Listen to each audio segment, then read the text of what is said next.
Ngayong buntag mga higala, welcome gayud kamo nining programang buhi nga paglaom dinhi sa lalom sa Ministry of Reconciliation.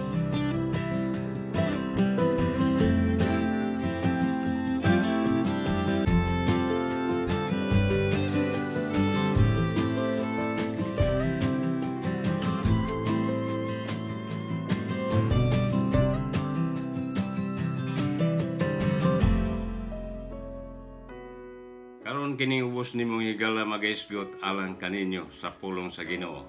Ang akong pagaisgotan din makita na 1 Peter chapter 1 verse 3. Ang pulong sa Ginoo nagaingon dinhi, Blessed be the God and Father of our Lord Jesus Christ, which according to His abundant mercy hath begotten us again a lively hope by the resurrection of Jesus Christ from the dead. Kining akong nga uluhan dinhira na ining teksto nga akong ibasa. Lively hope of eternal life in heaven. Buhi nga paglaom sa kinabuhi nga walay katapusan didto sa langit. Now karon atong karon pagahisgutan ang kahimtang sa tao nga gipamatud-an o gisulti sa pulong sa Ginoo dinhi sa Biblia. Ingon ang pulong sa Ginoo sa Roma 3:23. Sanglit nakasala ang tanan nakabsan sa himaya sa Dios. O kining pulong sa Ginoo naghisgot gayud kini sa klaro ug tin-aw nga ang tanan gayud nga tao tibok kalibutan nahimong makasala atubangan sa Dios. Walay bisan usa kamatay bisan usa. Tanan gayud makasasala. Og tungod kay ang tao na makasasala man, naay hukom sa Dios nga giandam sa tanan nga tao. Ang hukom sa Dios mao ang linaw nga kalayo. Diin didto makita nato sa Pinadayag 20:14 nga linaw nga kalayo nga mao ang ginganlan ikaduha nga kamatayon. So igsuon ko o higala nako nga kung ikaw nagapaminaw karon nagasunod ining maong programa, naay giingon dinhi sa bersikulo nga atong gibasa nga which according to His abundant mercy, atong Diyos nga amahan nga magtutugas sa mga langit ug sa yunay igo-igo gayud nga kaluoy nga kanatong mga tao dinhi sa kalibutan. Tanan gayud nga tao dinhi sa kalibutan dunay igo-igo nga kaluoy ang Dios. Kay nahanugon siya pag-ayo sa tao nga makaadto dito sa kalayo, masilutan dito sa kalayo sa impierno. Nahinugon ang Dios apan ang pagkamatarong o pagkabalaan sa Dios gadiman gyud na sa silot dito sa kalayo. Kanang tao makasala, masilutan gayud kana sa pagkamatarong o pagkabalaan sa Dios. Kay walay makasasala nga tugutan sa Dios nga makaadto sa iyang gingharian nga mao ang langit. Tungod kay kanang langit mao ang dapit nga pinakabalaan gayud. Balaan kaayo. Sa dili gyud pwede nga ang tawo makasala makaadto dito. Busa nag-andam na lang ang Dios sa linaw nga kalayo o sa kalayo nga iyang hukom ni atong taong makasala. Apan tungod kay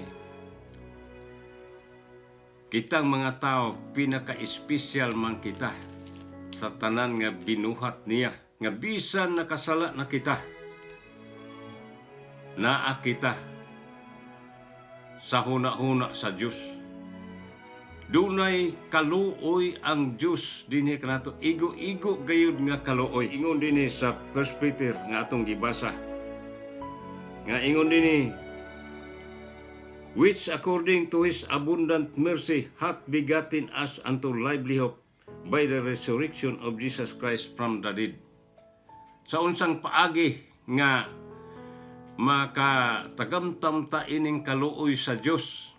Ingon dinhi nga, blessed be the God and the Father of our Lord Jesus Christ, which according to His abundant mercy hath begotten us again unto a lively hope. Mipahimugso ka nato. Unsa man ang klase sa paghimugso, nagpasabot pagpakatao. Mao na kanang giingon ni Ginoong Kristo ni adtong parasiyo nga si Nicodemus, magpakatao ka pag-usab. Mao kanang giingon dito sa Juan 1:12, sa tanan nga mudawat kanila gahatag siya kagahom pagkahimong mga anak sa Dios. Mo kanang pagkahimugso sa espirituhanon nga pagkahimugso, espirituhanon nga pagkatao. Kung dawaton nimo si Kristo Jesus, kung ang tao magadawat lang kang Kristo Jesus, ingon na personal niyang manuluwas, matao siya pag-usab diha sa panimalay sa Dios. Unya, kay anak naman siya sa Dios, hatagan mo siya kagahom pagkahimong anak sa Dios. Mao na kining kana nga tao, makabaton na siya sa buhi nga paglaom sa kinabuhing walay katapusan dito sa langit. Una na siya buhi nga paglaom. Nga kana nga paglaom, pag-agi dinhi ni anang tawhana dinis kalibutan, sigurado gayud dito siya sa gingharian sa Dios makapaingon.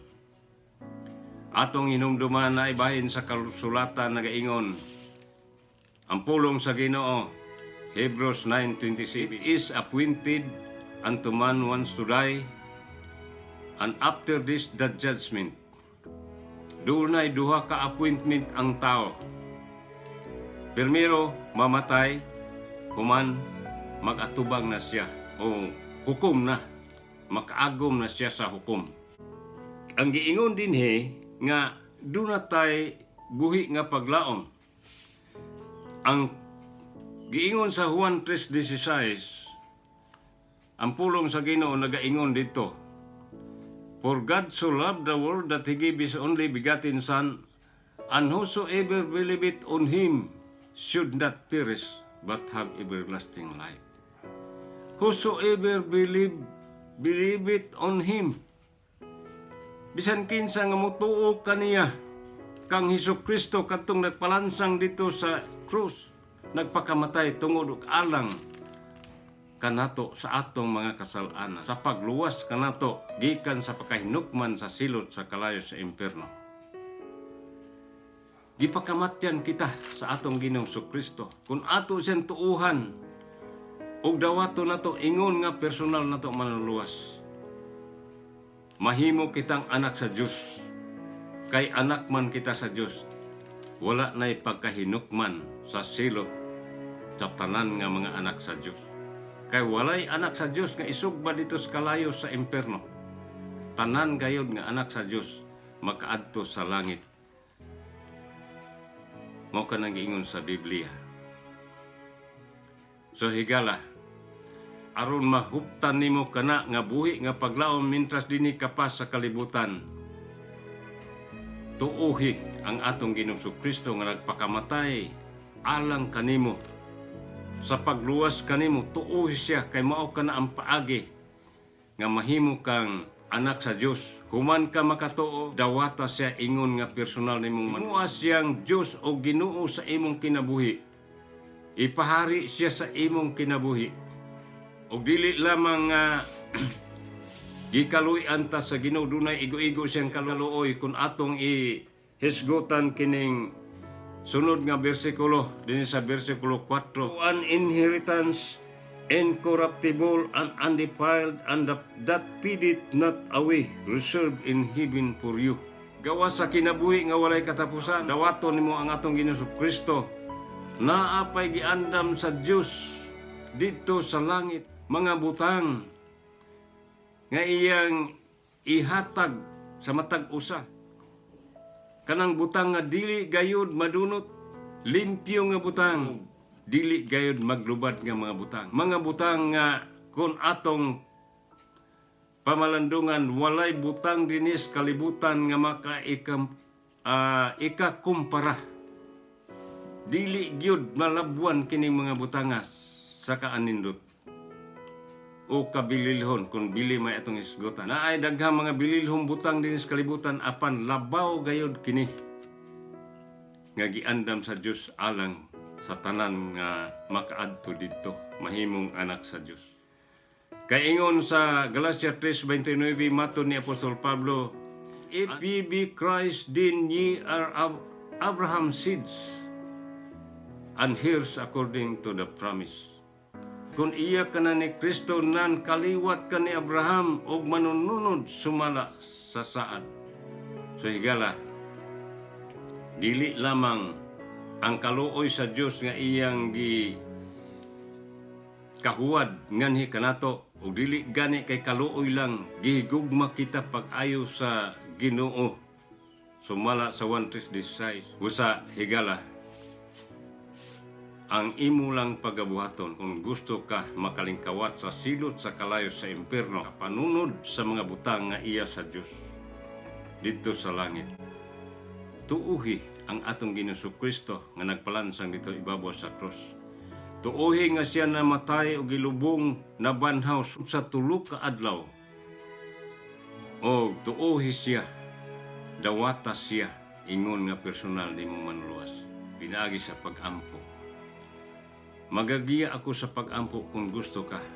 Labing balaan nga Dios Amahan nga langit nun. Salamat Ginoo nga gipadala nimo si Ginoong Kristo dinhi sa kalibutan. Aron pagpakamatay sa pagluwas sa among mga kasalanan, aron sa pagpalingkawas kanamo gikan sa silot sa kalayo sa impierno. Ginoong Kristo, pasaylua ako sa akong mga sala.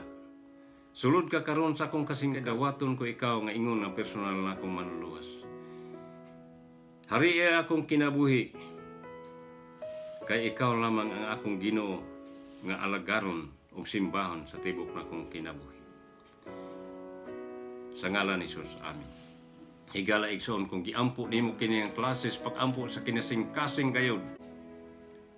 Biblia nagaingon, tanang midawat kaniya kanila gahatag siyag kagahom pagkahimong anak sa Dios bisan kadto nagatuo kaniya.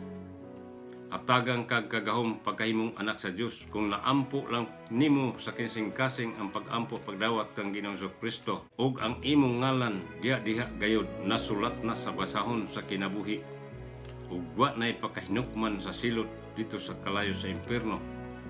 Kay ang giingon sa pinadayag 20 bisan kinsang ngalan nga di makaplagan sa basahon sa kinabuhi, siya igatambog dito sa linaw nga kalayo. Kay nasulat o masulat man gayod ang imong ngalan sa basahon sa kinabuhi kung sa kinising-kasing nag-ampo ka lang sa pagdawat sa atong Ginoong Kristo. Masulat ang imong ngalan og makita sa paadlaw na sa hukom. Kay wa nay pagkahinukman sa silot ang tanan nga mga anak sa Dios. Salamat sa imong pagpaminaw o sa antos nimo pagsunod ining maong programa.